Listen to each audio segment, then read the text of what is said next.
Vamos começar? Primeiro vamos começar com a nossa prece. Hoje eu estou melhor das etapas. Vamos fechar os nossos olhos, rogar a presença de Deus, de Jesus e da espiritualidade amiga. Pedir que a nossa noite seja abençoada, que a nossa vida seja abençoada, nossas famílias, os nossos amigos, aqueles que a gente ainda não conhece.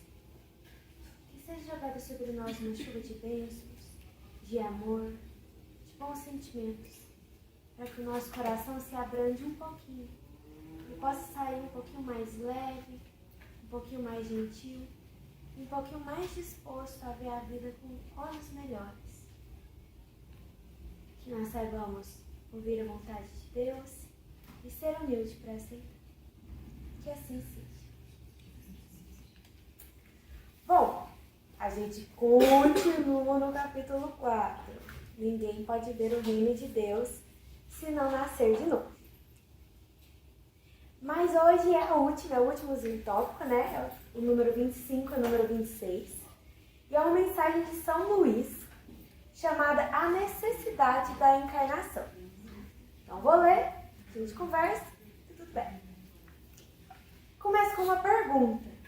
Diz assim: a encarnação é uma punição e somente os espíritos culpados é que lhe estão sujeitos?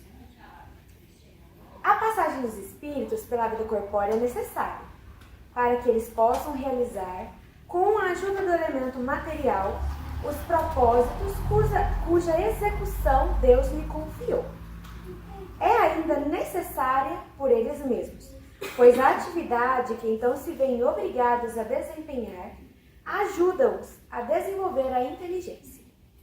Deus, sendo soberanamente justo, deve aquinhoar equitativamente a todos os seus filhos. É por isso que ele concede a todos o mesmo ponto de partida, a mesma aptidão, as mesmas obrigações a cumprir e a mesma liberdade de ação. Todo privilégio seria uma preferência, e toda preferência uma injustiça. Mas a encarnação, para todos os espíritos, é apenas um estado transitório. É uma tarefa que Deus lhes impõe no princípio da existência, como primeira prova do uso que farão do seu livre arbítrio.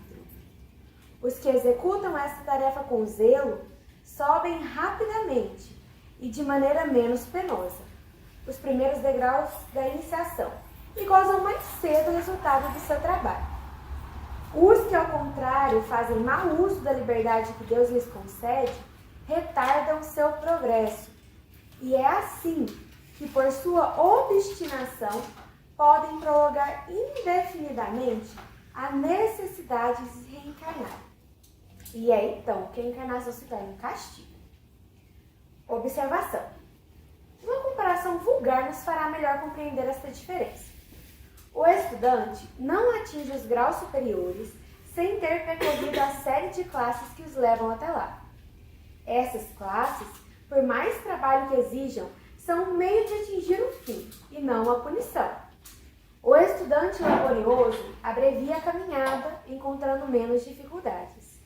Acontece o contrário com aqueles que a negligencia e a preguiça, acontece o contrário com aqueles que a negligência e a preguiça obrigam a repetir certas classes. Não é, porém, o estudo que constitui uma punição, mas a obrigação de recomeçá-lo em cada classe. É o que se passa com o homem na Terra. Para o espírito do selvagem, que está quase no começo da vida espiritual, a encarnação é um meio de desenvolver a inteligência.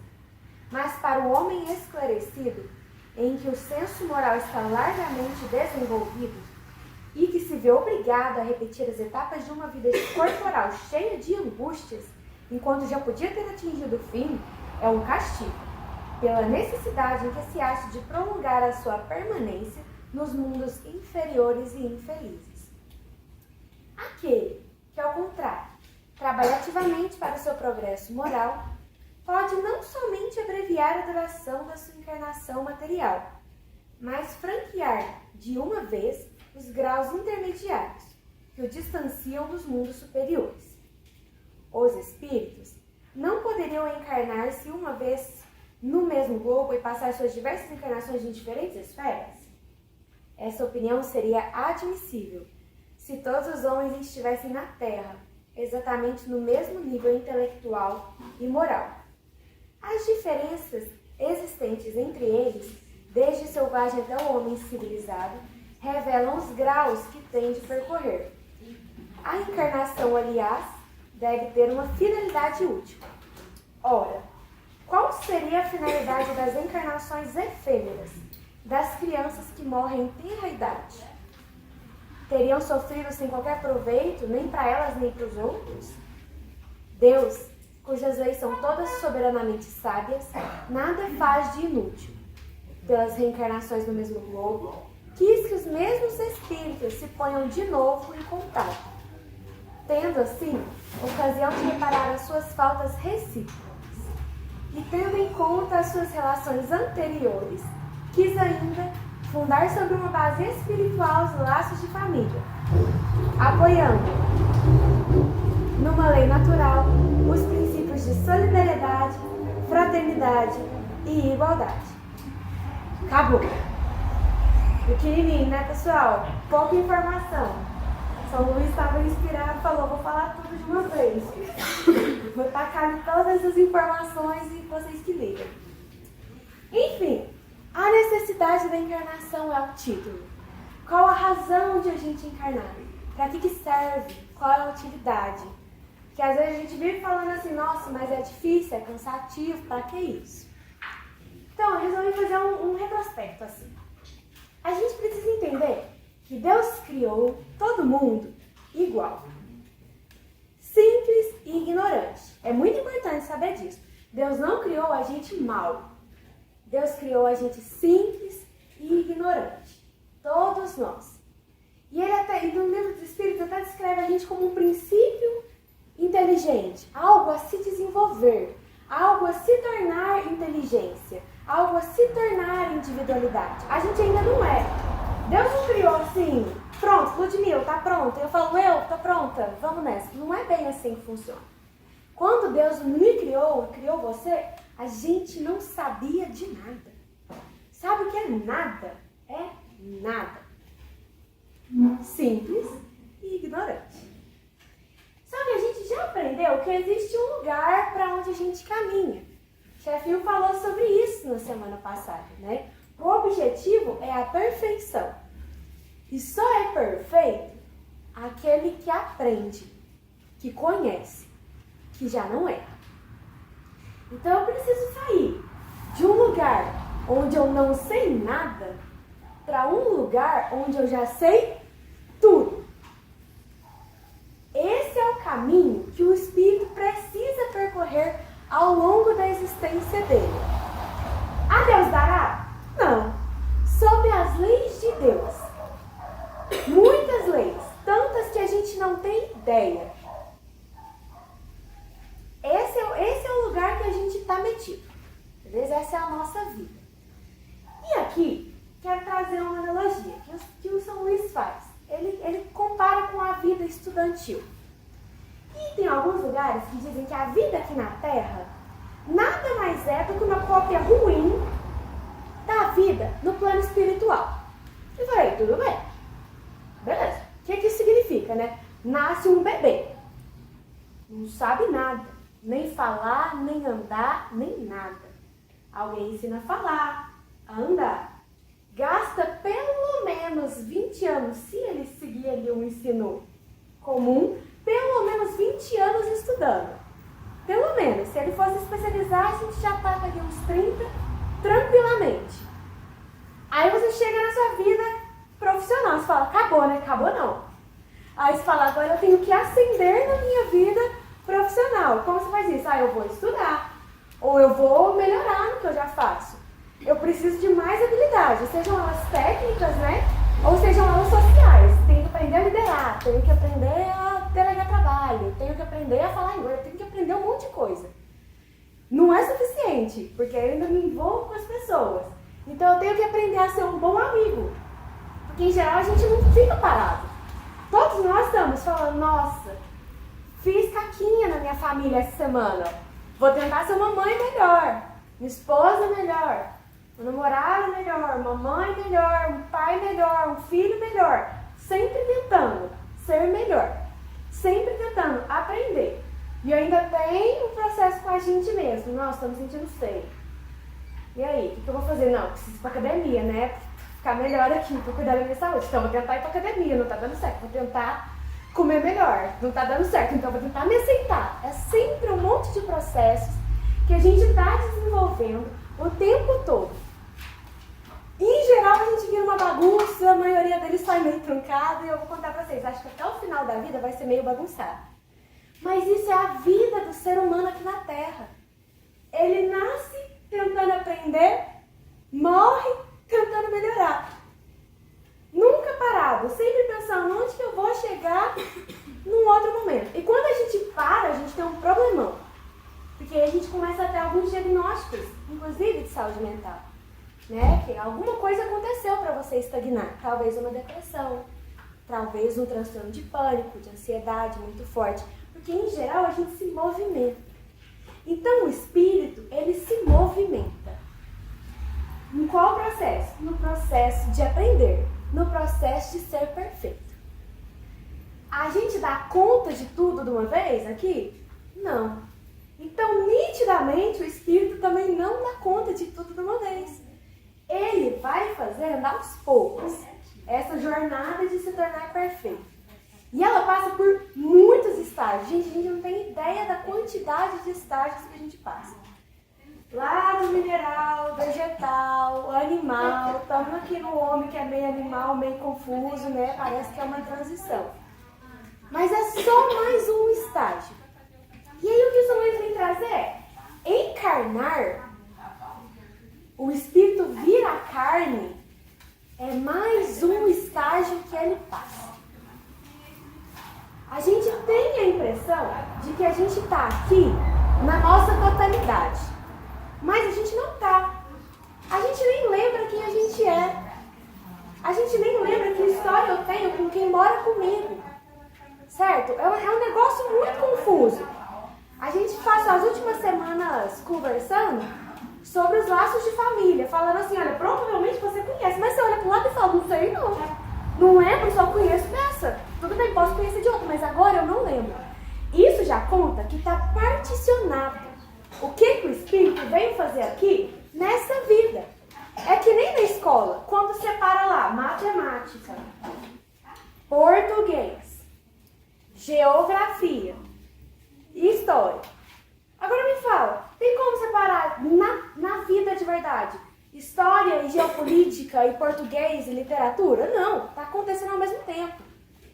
Na geografia, a rocha só acontece daquele jeito por causa de umas leis de gravidade muito louca e de composição que está na química e na física. A gente particiona para tentar entender.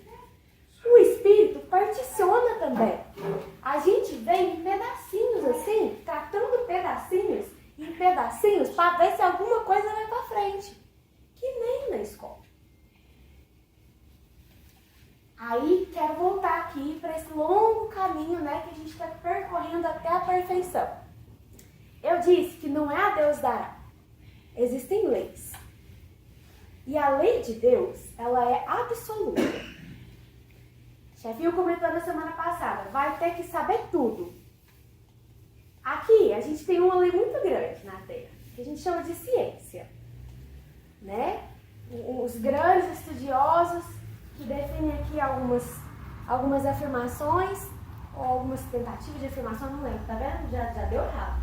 Mas enfim, eles definem essas coisas e a gente tenta viver de acordo com isso. A ciência está sob a lei de Deus. Ela é uma das que a gente vai ter que aprender. A lei moral, ela está sob a lei de Deus. Ela é uma das que a gente vai ter que aprender. Não tem opção. E vir aqui, encarnar, e encarnar, e encarnar mais uma vez, e passar por tudo isso que eu contei pra vocês. Aprender a comer, aprender a falar, aprender a estudar, geografia, matemática, história. aprender a lidar com a pessoa, ser um marido melhor, uma esposa melhor, um filho melhor, um trabalhador melhor, me especializar, chegar no final e falar, não deu tempo, não deu mesmo, na próxima você vai voltar e vai fazer de novo, entendeu? Até que chega num lugar que você fala, aprendi, podemos ir pro próximo. A gente vai fazer isso muitas vezes, até que a gente aprenda e comece a viver de acordo com aquilo. Tem um outro conceito que eu quero trazer para a gente falar sobre a encarnação, ainda mais no estágio que a gente está,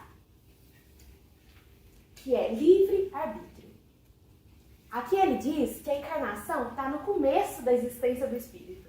A gente já sabia, né, que a gente não estava muito bem, né? E mais uma confirmação de que fazer o quê, né? Estamos caminhando, estamos engatinhando ainda.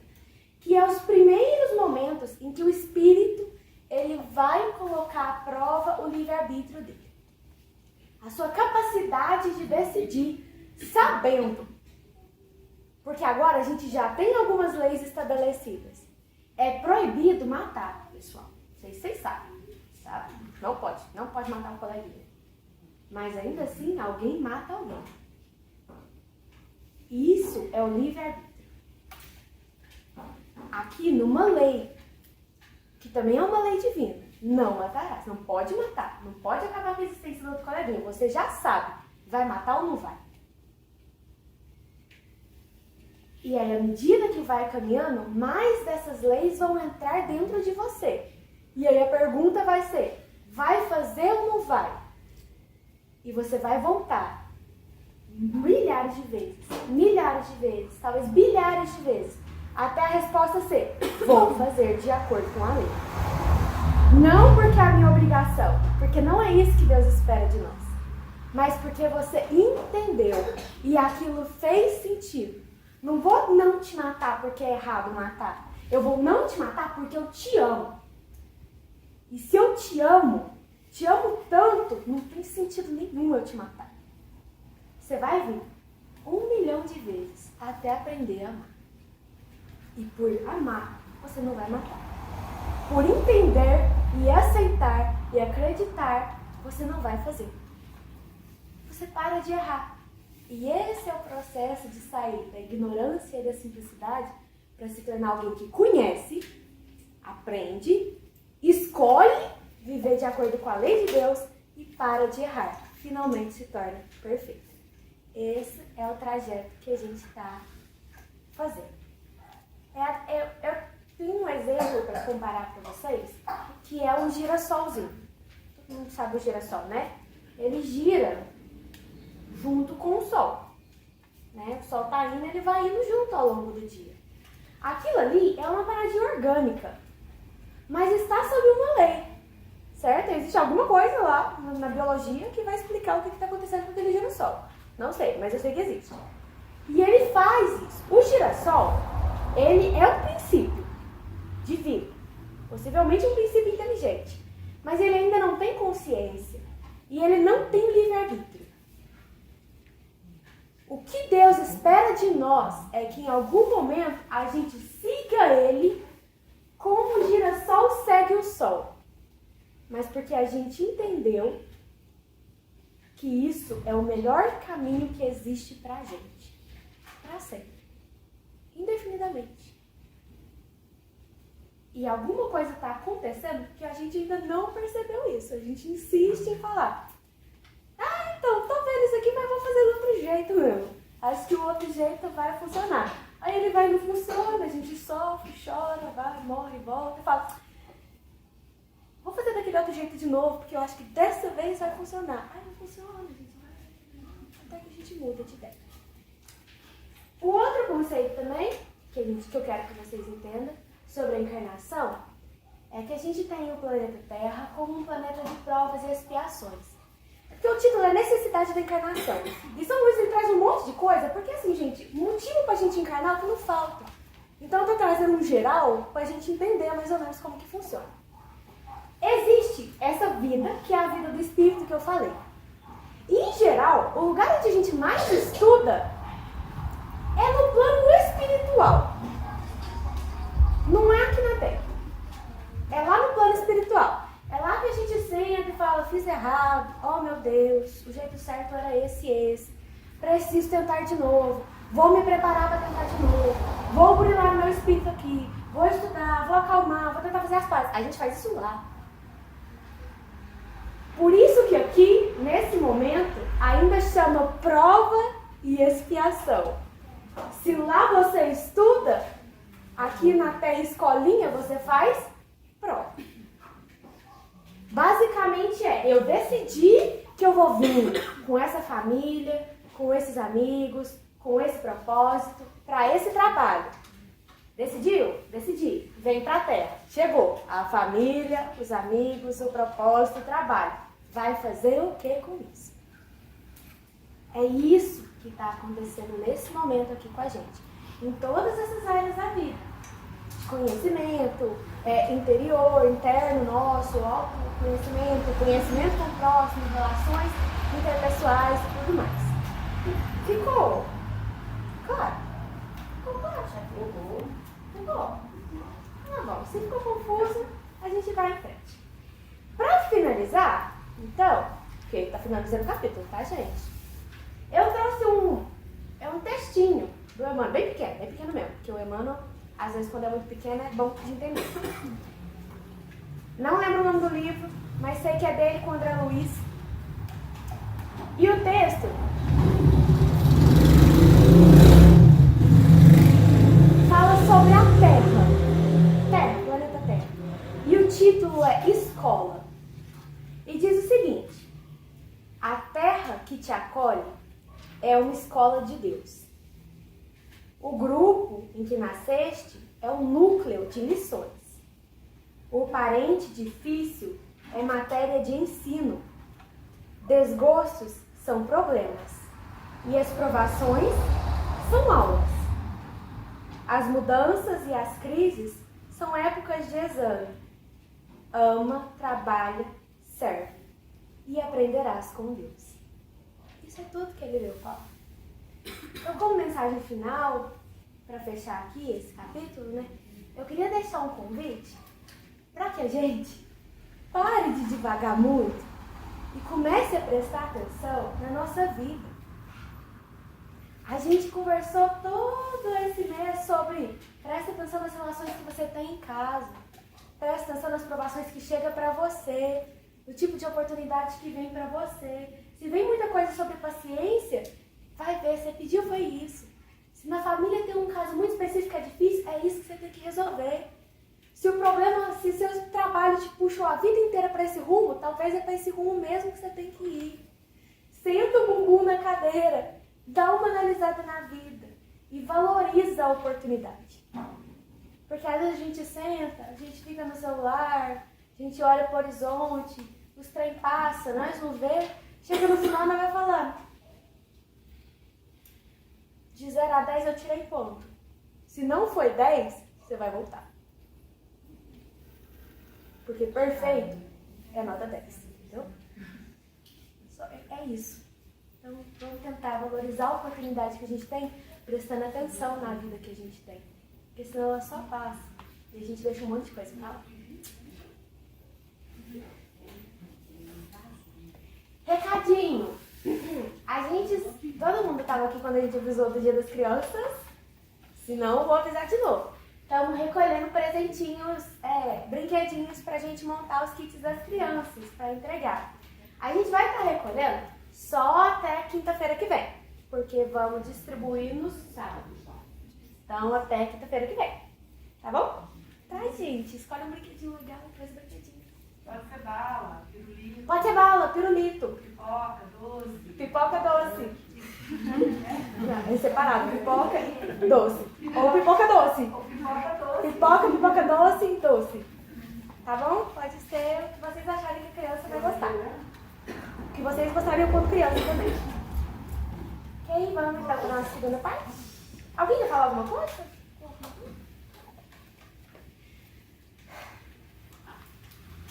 Vamos mais uma vez fechar os nossos olhos